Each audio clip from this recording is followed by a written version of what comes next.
Hello, today I want to walk you through a new material method that will be using single texture sample and using color curves to achieve some detailed this variation in the material. So let's create our material instance.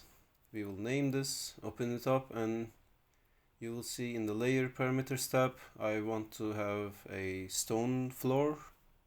It is just easy to just simply drag and drop in the plane we have, and we will enable tessellation. We have this nanite plane, and when we enable we have this real displacement. So this is the classic material workflow, which is using three texture samples: albedo, ORD, and normal. I want to bake these roughness, displacement, and normal textures into a single packed texture using our texture bake utility in the blueprint folder. I will just drag and drop in the world, and in the parameters I want to set our ORD for the roughness and displacement and the normal to the normal input. We will just name and select our bake mode, which is normal, roughness, displacement, and bake. And when we bake, it is going to appear in the levels folder. So let's open up our texture and compare to the original source textures. We have the normal information on the red and green channel, and blue will be roughness and alpha will be displacement. As you can see, this is almost the same texture. And in the material now, we will disable using albedo and packed textures. We will get rid of both of them and use packed normal. Now we have a new parameter. We will assign our newly created texture. First we need to disable the texture set option, which is by default using ORD. And now when we set our new packed normal texture, we have a single texture for all this material, and we need to change the roughness channel and the displacement channel as we baked. Roughness for the blue, displacement for the alpha, and you will see we have the displacement again, but sometimes it's going to have the nanite issue. As you can see, this is working, but this is shadow issues. We can fix it by replacing the transform. And now we don't have a color information. Now we will use color curves, and by default it is using packed texture, but we need to change it to normal mask, so it will still using same single texture. And we can select the channel, so this alpha channel will be displacement, and you can see this color changing by the displacement, by the height.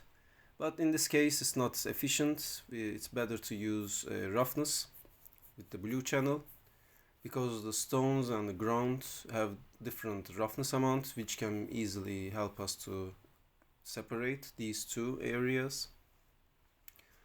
And this mask amount will affect how this color blending happening.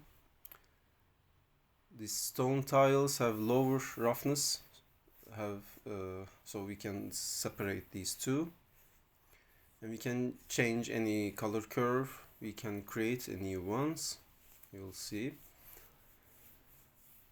But as you can see, we can now able to fully control our colors by the roughness amount.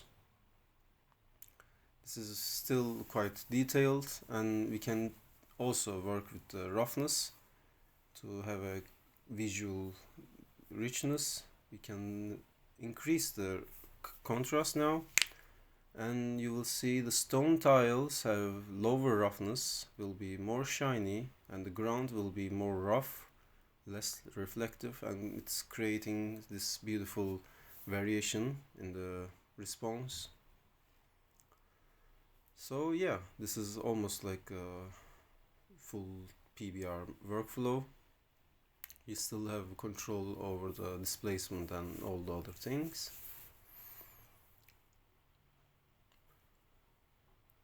And This color curve is using a custom made color curve.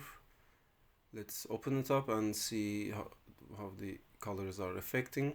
So we are using the roughness map, which is most likely have closer to white values. We don't have more by default a lot of shininess.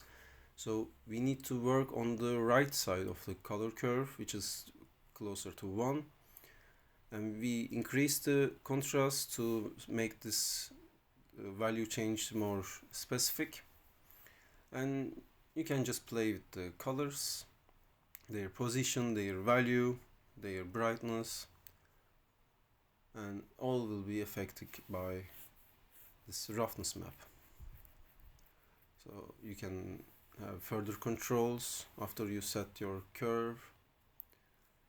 This is like a just single textures, but have a lot of richness. All this roughness, detail, normal, displacement, and color information.